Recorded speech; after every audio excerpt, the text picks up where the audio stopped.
कृषि कानूनों को लेकर एक तरफ दिल्ली में किसानों का आंदोलन जारी है, इस बीच ग्रेटर नोएडा में किसानों ने एक अलग मुद्दे को लेकर अथॉरिटी का घेराव किया।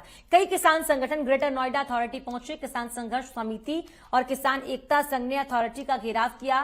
किसान बैकलीज पॉलिसी में किए गए बदलाव को लेकर नाराज हैं। जतन भाटी के नेतृत्व में बड़ी संख्या में किसानों ने अथॉरिटी पहुंचकर पॉलिसी में बदलाव को लेकर तालाबंदी की भी चेतावनी दी।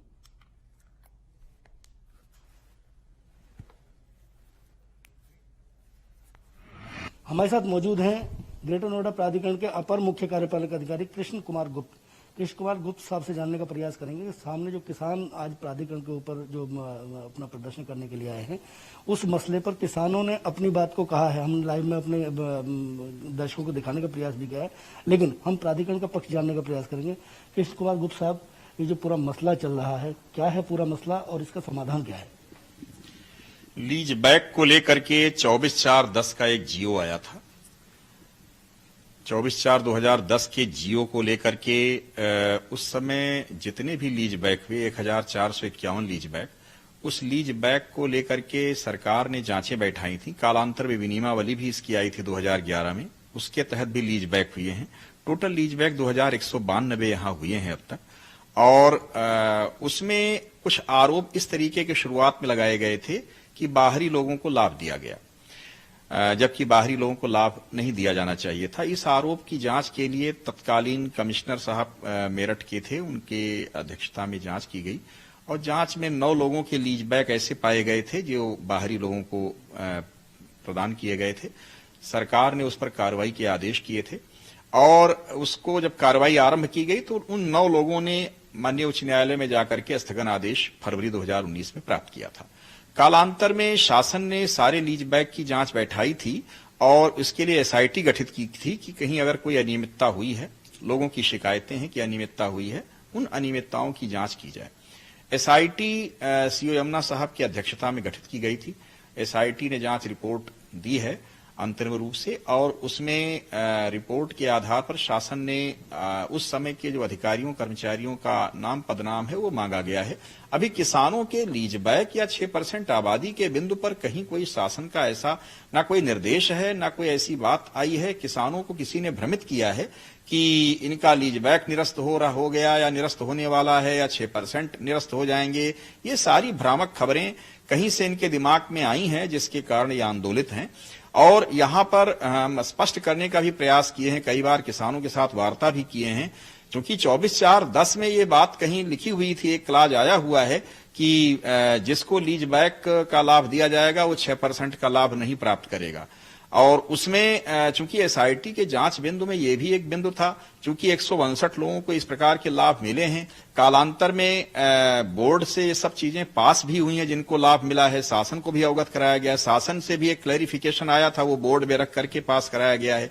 ये सारी बातें शासन को और एसआईटी को सारी चीजें संज्ञान में लेकर के और एक आदेश जो सरकार का प्राप्त हुआ है उसका पालन अथॉरिटी कर रही है। शासन सर्वोपरि है और शासन के आदेशों का पालन हम लोग करते हुए जो भी इसमें निर्णय उच्च स्तर से होगा उसका हम फॉलो करेंगे। बिल्कुल, किसी भी शासन को चलाने के लिए कायदे कानून बेहद जरूरी होते हैं। अगर उसमें कहीं कोई लापरवाही हुई है तो उसकी जांच होनी चाहिए और कार्रवाई होनी चाहिए। संवाद सहयोगी कपिल शर्मा और कैमरा पर्सन सतीश के साथ राजकुमार चौधरी, नेटवर्क 10, ग्रेटर नोएडा प्राधिकरण। और ज्यादा जानकारी के साथ संवाददाता राजकुमार चौधरी सीधे हमारे साथ ग्रेटर नोएडा से जुड़े हैं। राजकुमार, जिस तरीके से किसानों की नाराजगी देखने को मिली थी, अथॉरिटी पहुंचकर पॉलिसी में बदलाव को लेकर लगातार ये प्रदर्शन भी किया जा रहा है, क्या मांग है अब इन किसानों की?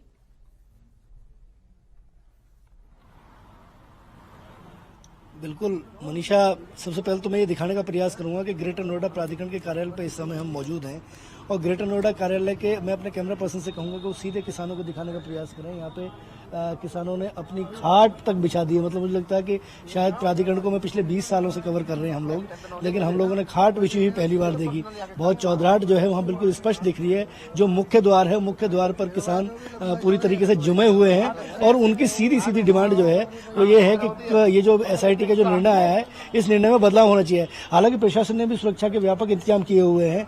यहाँ पर पुलिस और पीएससी की कई बटालियन जो है वो लगी हुई हैं। लगातार कुछ गुप्तचर विभाग के जो अधिकारी हैं वो भी पल पल की जानकारी शासन को दे रहे हैं और प्राधिकरण के अधिकारी भी अंदर, क्योंकि अभी हमने थोड़ी देर पहले दिखाया कि प्राधिकरण का अपर मुख्य कार्यपालक अधिकारी का इस बारे में क्या कहना है।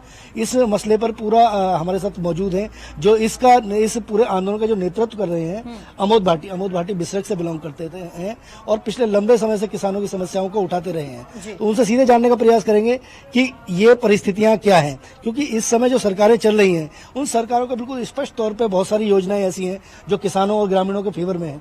अमोद जी, ये पूरा मसला जो है, इस मसले पर क्योंकि इस समय शासन प्रशासन जो है पूरे तरीके से मुस्तैद है और बहुत सारी ऐसी योजनाएं, स्वामित्व योजना और बाकी और सारी योजनाएं जो प्रधानमंत्री ने लागू की है, इस पर आपका क्या कहना होगा और ये पूरा आंदोलन जो आप कर रहे हैं इसकी क्यों आवश्यकता पड़ी आपको? देखो राजकुमार जी, बात ये है ये जो एसआईटी की बात आ रही है ना, पूर्व की जो सरकारें हैं उन्होंने 10% आबादी बैकलीज कुछ हो गई, कुछ रह गई हैं, वो सारा पूरा कर दिया था। जैसे ये सरकार आई, हमारे क्षेत्र के किसानों, वही योगी जी की, मोदी जी की सरकार है जो है बहुत अच्छा होगा हमारे साथ, इनको वोट दिया, भरपूर जनप्रतिनिधि भारी मतों से जिताए। लेकिन यहाँ जो प्राधिकरण में लोग बैठे, जो अधिकारी बैठे हैं, ये जो है सरकार को भ्रमित कर रहे हैं और किसान का नुकसान कर रहे हैं। अब मोदी जी हैं जैसे, किसानों के लिए दुनिया भर की बातें हो रही हैं, योगी जी भी दुनिया भर की बात कर रहे हैं, लेकिन यहाँ जो अधिकारी हैं ये सरकार को कुछ गलत बताते हैं यहाँ के बारे में, इसलिए ये परेशानी आ रही है।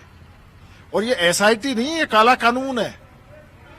कुछ भी हो जाए, जो पूर्व सरकार में निर्णय हुए हैं वो ही रहेंगे, चाहे कुछ भी हो जाए, जान लेनी पड़े या देनी पड़े, उसके लिए बिल्कुल तैयार है। आगे क्या निर्णय है आपका, मतलब आगे की रणनीति क्या है? आगे की रणनीति ये है, हम तब तक यहाँ डटे रहेंगे प्राधिकरण पे जब तक वो एसआईटी ये ना कहे कि भाई वो जो पहले था वही अभी भी है, जो पूर्व में हुआ वो ठीक था। मनीषा, हमारे संवाद सहयोगी कपिल भी हैं, वो बड़ी बारीकी से इन सब मसलों को देख रहे हैं, काफी दिनों से वो कवर कर रहे हैं और उनसे भी ये कहने का प्रयास करेंगे, जानने का प्रयास करेंगे। कपिल, बहुत सूक्ष्म में यदि हम बता सकें तो ये पूरा जो मसला है, आखिर किसान को क्यों आना पड़ा यहाँ? देखिए, जो किसान हैं वो किसान पहले जो एसआईटी की मांग की गई थी वो किसानों के द्वारा की गई थी। किसानों ने मांग की थी कि जो लीज बैक प्रक्रिया में जो गलत लीज हुई है, बाहरी लोगों को हुई है, उनकी जांच की जाए।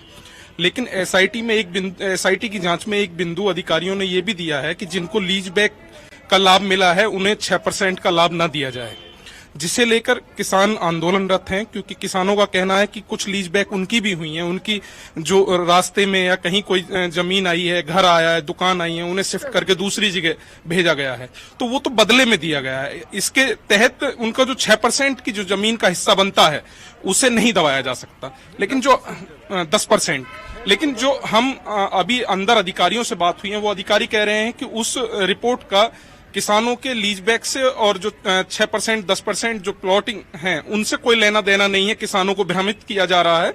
अब देखना यह है कि इसमें सच्चाई क्या है, वो जब तक सामने निकल करके नहीं आती है दोनों तरफ से, जो है जब तक किसान साफ साफ कह रहे हैं कि वो अपना धरना जो है वापस नहीं करेंगे, चाहे कुछ भी। मनीषा, कई और किसान भी हैं, उनसे भी जानने का प्रयास किया। अनिल जी बिसक से बिलोंग करते हैं और क्या मसला, मतलब आप क्या कहना चाहेंगे? हम ये कहना चाह रहे हैं, जो एसआईटी की जो रिपोर्ट आई है, किसान बोल रहा है कि अगर हम गलत हैं तो हमारे खिलाफ कार्रवाई हो। जो हमने हमारी आबादी इन्होंने अधिग्रहण कर ली थी वो शासन द्वारा अथॉरिटी है कि लगातार तब तक ये प्रदर्शन जारी रहेगा, तब जब तक इन किसानों की मांगों को माना नहीं जाता है, तब तक इसी तरीके से वो प्रदर्शन करते रहेंगे, आंदोलन करते रहेंगे।